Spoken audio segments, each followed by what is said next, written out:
So I'm still binding. So I know everyone who sews have heard. Most of the people will teach how to sew that never to sew over your pins, but you can. But if you want to sew over your pins, you have to pin like this, because if you pin it like this, likely that the needle will jump over this pin. But if you pin it this way, if you pin like this way, that's when you can sew over your pin, because it would the needle will break or it will bend if you pin like this. But if you want to sew over your pins and you don't want to stop and take them off, you have to sew over. You have to pin them like this. So I know there's a lot of pinning, and I just discovered these pins. Like, I've been buying pins for a long time, and I can say that these are the best pins I've ever found, because they're very sharp, and I found them at a very good price. I found them in P&A, because sometimes buying pins in a fabric shop is a bit expensive. So I bought these pins at P&A.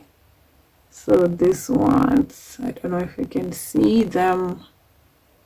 These ones, I found them in P&A. I go to P&A in Mhlanga Pearls, and there's another one in La Lucia, but I don't know if La Lucia has them, but I found these ones in the P&A at Mhlanga Pearls, and they're like 23.50 rand.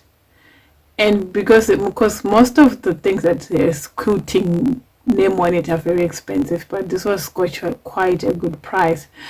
So I bought one box at first, and I wanted to try them out, and I found them were great. So I went back and I bought like 4 more. That's why I have enough to pin all of this. Ooh, there's gotta be a lot of pin. All of this is getting hooked.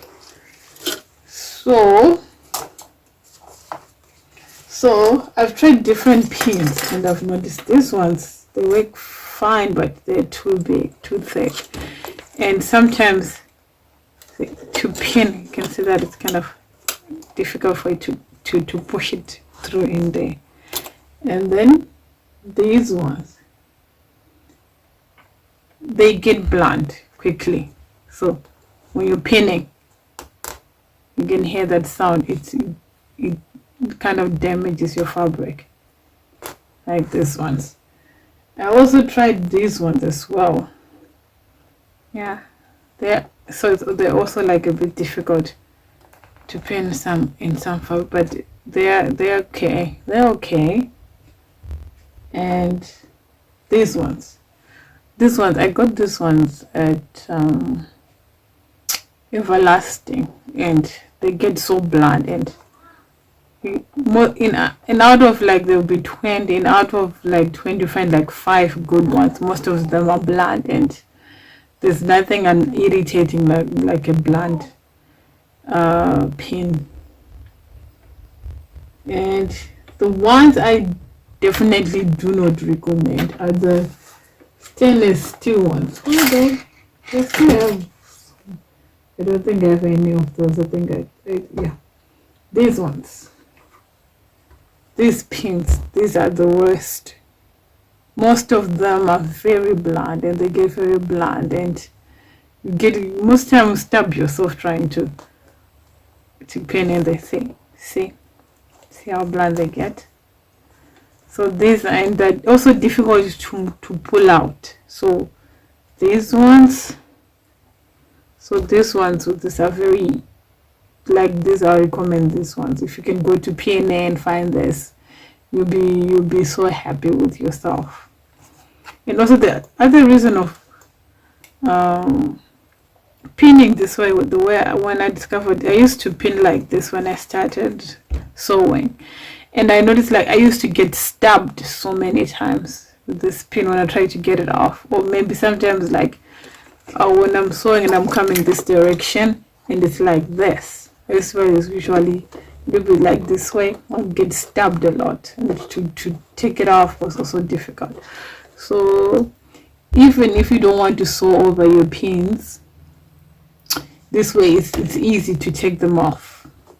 It's easy to just pull them all out. So I'm gonna show you how. Well, you can't take my word for it, so I have to prove it that if you pin like this, that your needle will not break or bend.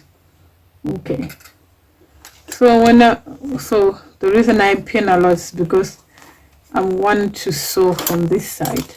Because sometimes when I sew from this side, I always miss, and then the stitching, because I won't be seeing what's going on the other side, the stitching will maybe come this side and it won't look very nice. So I want to sew from this side to make sure that the stitching stays on the binding.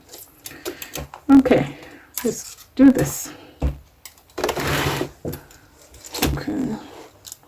So I'm using an open toe because I wanted to see what I was doing. I'm using the open toe for this embroidery one.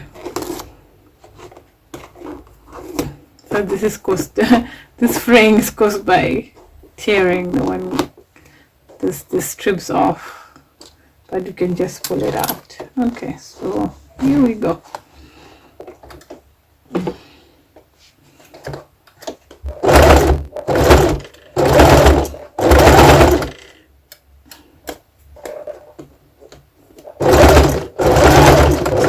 Can see I can sew. I'm sewing through over my pin, and what I do is just sewing, not bending or breaking.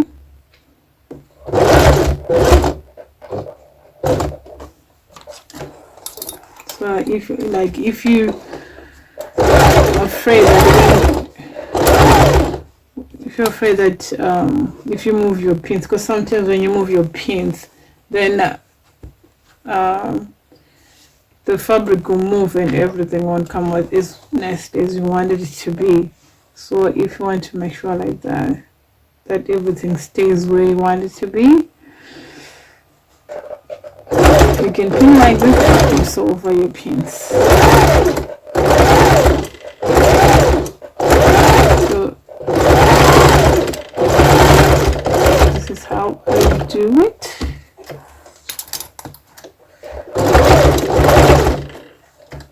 And before, like,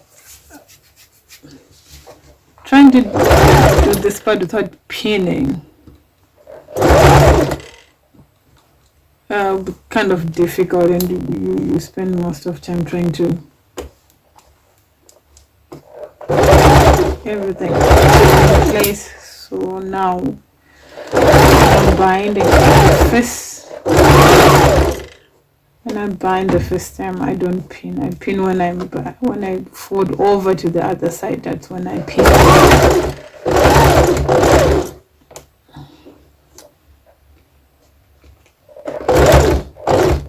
So this method of pinning is also a good way of preventing yourself from getting stabbed with pins. Because I used to get stabbed so many times. My fingers will hurt a lot for days.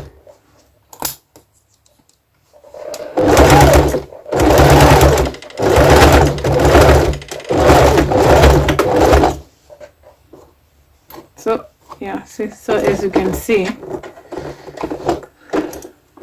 I still managed to sew,